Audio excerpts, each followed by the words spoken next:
আমরা নবীর দুশমন, আমরা নবীর দুশমন, আমরা জিলাফের দুশমন হইতে পারি, রাসূলের দুশমন না। আমরা রাসূলুল্লাহ সাল্লাল্লাহু আলাইহি ওয়াসাল্লামের দুশমন না। প্রয়োজনে যদি বলে রাজপথে, প্রয়োজনে যদি খোলা ময়দানে নবী প্রেমের জন্য তুমি কোন প্রমাণ দিতে হয়, কোন মহব্বত দেখাইতে হয় তুমি বলো, আমরা কওমির লক্ষ লক্ষ আলেম দেখাবো রাসূল প্রেমের কোন নমুনা দেখাইতে হবে। তুমি বলো কি করতে হবে, বলো নবীর প্রেমে কি করতে হবে কও। রাসূলুল্লাহ সাল্লাল্লাহু আলাইহি ওয়াসাল্লামের মহব্বতে কি দেখাইতে হবে সেটা বলো।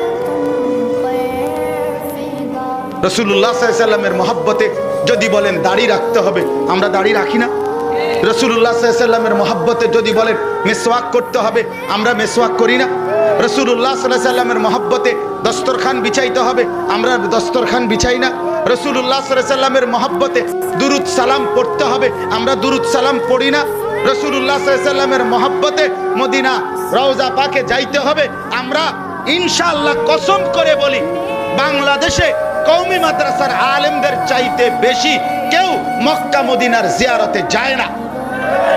সারা বাংলাদেশের আলেম সব কওমি মাদ্রাসার, সব মদিনার মধ্যে মক্কার মধ্যে যেদিক দিয়ে হাঁটে দেখা যায় উলামায়ে কেরাম উমরায় আসছে মাহে রমজান পালন করতে। এরা সব রাসূলের দুশমন হয়ে গেল।